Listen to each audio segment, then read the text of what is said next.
안녕하십니까. 레임덕 타령이 설레발인 이유에 대해서 말씀드리겠습니다.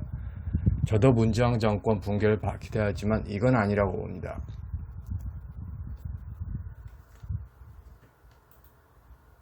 해찬들은 사회과학 권력관으로 자신 있다고 분석하나 홍발정은 이게 단순한 시리적 분위기에 무교적으로 그냥 잡기야 물러가라 하는 식으로 무너진다고 기대를 하고 있습니다. 그러나 지배 이데올로기야 지배 신화가 대중 속에 살아있으면 그대로 복귀할 수밖에 없습니다.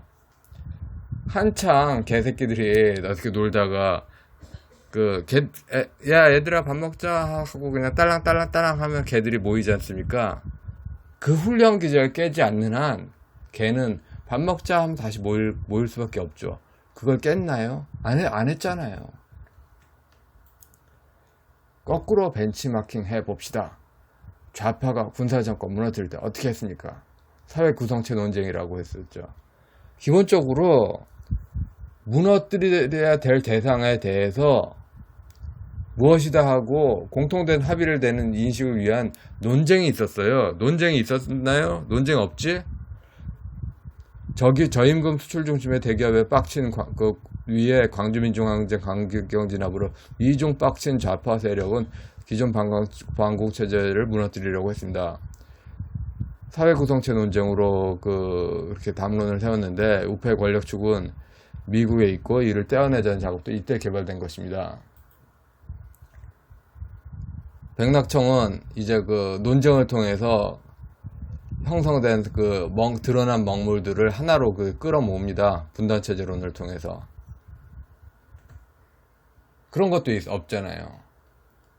지금 나타나는 그런 것을 하나의 조직체로 끌어모은 것도 없고, 딴지일보 사장 김어준과 인물고 사장 강준만은 지속적으로 반공 세력이 힘을 가지는 반공 세력의 권력을 가지게 하는 그런 이 신화와 지식 체계를 붕괴시켰습니다. 자, 계속 비판을 했어요.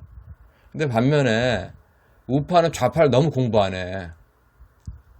좌파를 공부해서 비판하지 않고 좌파를 비판했던 사람들의 조상숭배로 가는 거야. 근데 조상숭배가 보통 조상숭배가 아니라 30년, 20년, 30년 이전에 그런 지식을 머무르니까 그 20, 30년 전에 썼던 사람들이 다 그 당대의 좌익하고 상대했지 지금 좌익하고 상대를 했나? 좌익을 상대했던 조상을 숭배해버리니까 이렇게 우파는 좌파를 막 공격하고 우파는 좌파를 공격을 하나도 못하고 이 상태가 계속되죠. 게다가 이 지금 악법들이 그냥 생기는 게 아닙니다. 이데올로기 공부하면 알 수 있어요. 법이란 게 지배 이데올로기하고 연결돼서 나오는 그런 게 있어요. 특히 독재입법에서는 지배 이데올로기하고 아주 심하게 연결돼요. 원래 정상적인 법은 그렇게 연결이 심하지 않는데 지금 아주 심하죠. 고려연방제 이데올로기를 평화경제로 그래서 지금 뭐든지 부동산 문제에서 적극 개입하자. 김수현이 생각도 그거고 적극 개입하자. 경제민주화가 부동산하고 이렇게 연결되는. 그런데 지금 현재 지배 이념 인식도 없고 거기에 체계적 분석도 없고 지배 신화 분석도 없고 그래서 경제민주화로 나갈 때 도교 이데올로기를 저 뿌리에서 일단 조상신 같은 개념에 그런 거에 도와준다 하는 상상세계 인식. 대중들한테는 그렇게 말도 안 되는 거 해도 그대로 또 먹힙니다. 근데 이런 것도 비판하고 파괴해야 되는데 이런 것도 없이 즉흥적으로 오버합니다. 이건 아니죠. 게다가 지금 좌파 독재가 단순한 낙인 찍기라고 하면서 우파 독재인데 조수진 씨도 그냥 말도 안 된다고 말하지 체계적으로 이게 왜 좌파가 독재로인지 똑같이 제왕학이잖아. 군사정권이 성리학적 제왕학이면은 좌파 정권은 도교 제왕학, 재물을 찔러주고 니들이 충성맹세 안 하나 보자. 꼭 그러니까 유교 제왕학은 질서를 갖춰서 세속오게 이런 거 외우게 시켰잖아요. 군사정권에서는 왕을 중심으로 하는 유교 질서. 근데 도교는 재물을 찔러주면은 니들이 충성맹세 안 하나 보자. 세금 살포복지 그 세종시 땅 투기가 단순한 목적이 아니라 체제 붕괴에 배팅하도록 마치 그 인버스 주식 투자처럼 체제 붕괴에 배팅하도록 하는 움직임을 만드는 거죠. 그러니까 지식하고 권력이 담론하고 비담론적 요소가 연결되는 거죠. 그래서 네트워크가 계속, 그러니까 네트워크가 지금 한마디로 그 도덕 팽개치고 그 고물만 바라는 그렇게 기회주의자들의 그런 그 흐름들, 그런 걸 끌어모으는 그런 과정으로 다 돌아가고 있습니다. 세금 살포 복지, 세금 폭탄, 부동산 그 가격 폭증했다가 각종 악법들, 모든 게 권력으로 도교 제왕학으로서 고려 연방제의 이렇게 권력화, 그래서 마침내 그 권력이 대한민국을 없애버리자. 세금과 인플레이션으로 어쩌고저쩌고 하는 그 레닌의 명제들, 이게 바로 노자입니다. 노자로 해석돼요. 100%.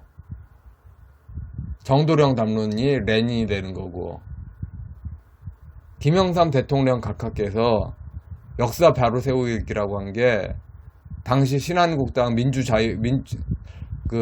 민주자유당 그 지지층에 큰 깨달음을 주어서 대단히 감사드립니다.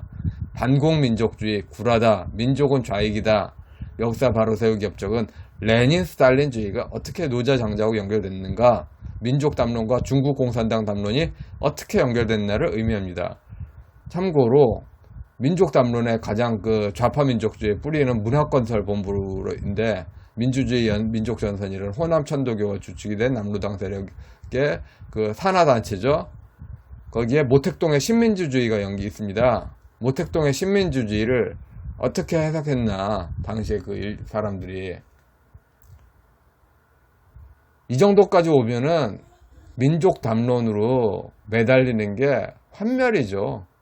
그러면서 그 군사정권 때 민족 담론 주의에 거기에 반공민족주의 숨막혔던 사람들, 이제 민족이 좌익이라고 하니까 이제 같이 숨막히는 거 이해가 가는 거야. 좌로나 우로나 이건 아닌 거야. 좌로나 우로나 이건 아닌 거야. 이건 국제사회 히틀러 파시즘이 보다 형님할 만한 그런 거로 이건 아닌 거라고. 북한이 한국에 두 개 갓근이 있다 떼내자. 남한 종북 좌파도 두 개 갓근이 있죠. 세계교회협의회 내부의 동독 중심으로 이어지는 EU 권력화이고, 다른 하나는 시진핑과 김여정, 김정은으로 이어지는 조직이죠. 미국 트럼프에 북한 고립하게 푸시해달라고 해도 북한이 고립이 안 되는 이유가 있어요. 북한이 한국 통해가지고, 한국 종북 좌파 통해가지고 EU하고 그냥 시진핑하고 이어지니까 절대로 고립이 안 되죠. 바이든이 당선이 되면 더욱 고립이 안 될 것이며, 그냥 바이든 당선되면은 한국이 덜 망하게 해준다. 아니야, 그 현상 유지로 좀 해준다. 거기에 감사해야 되겠죠. 트럼프는 지금 현재 미치겠어요. 한국 버리려고 작정을 했어. 근데 어느 만큼은 또 트럼프가 이해가 되는 게, 상식적이면은 한국 그 지도자급에서 이렇게 그 남한 종북 좌파의 갓근 떼내야 되잖아. 왜 안 떼? 북한과 종북은 한국 우파에 그 갓근을 떼려고 하는데, 우파 어르신 노인들은 좌파의 갓근을 떼질 않아. 왜 안 떼? 왜? 또 안 떼는데 또 홍준표는 그 문재앙 무너진다. 믿을 수가 없는 거지. 세계교회협의회에 그 떼는 거 계속 반복하잖아요. 세계교회협의회 사기죄를 걸라. 3.1체, 그거를 3.1체를 제외한 그런 토착신의 유불선 신앙을 상제신, 사실령 신 이런 거에 산신령의 아들 이런 식으로 예술을 왜곡한 그런 쪽이 통일 남북 문제에 적극 개입했는데, 그런 문서들을 추인한 세계교회협의회는 명백한 사기죄다. 갓근 떼자. 문장이 종전선언한 만큼 우파는 좌파의 갓근 자르기 도대체 뭘 했나, 뭘. 아무것도 안 했잖아. 조갑재 기자의 이상한 스탠스도 문제입니다.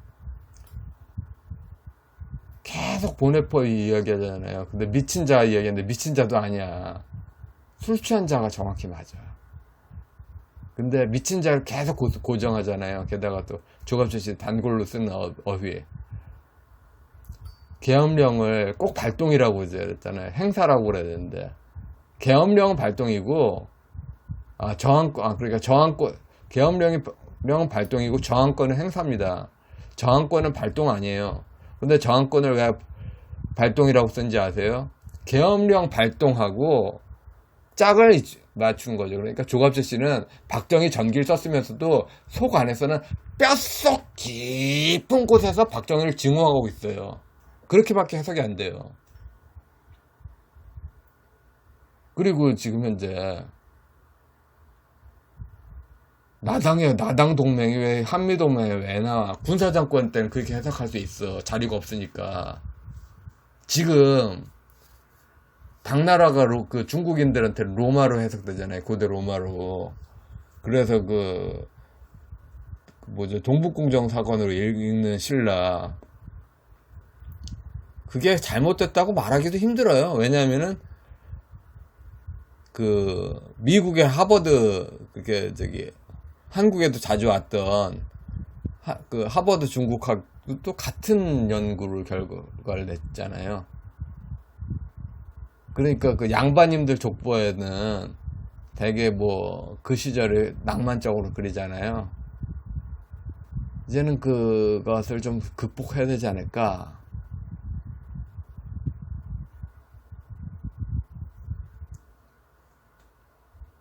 여튼 그래서 국가주의 때 나왔던 이데올로기를 고스란히 우파는 그 국가주의 이데올로기 돌아갈 수가 없어요. 돌아갈 수 없는데 그럼 뭐가 되겠어.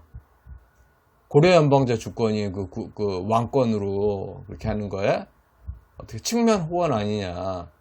개표 조작 문계기 그게 아닌 아닌 굴뚝에 난 연기가 아니지 않는가. 우익진영의 어르신들 하나같이 김무성스럽다밖에 말할 수 없어요. 좌익진영의 노정들은 늘 무게중심을 잡죠. 좌익진영이 벌이는 좌파 독자의 행각 어느 하나도 김대중 통일론, 대중참여경제학, 백낙청 분단체제론과 조율 없이 그들의 로드맵과 상관없이 나온 게 없는데 정확한 분석을 아무도 못하고 있어요. 아무도.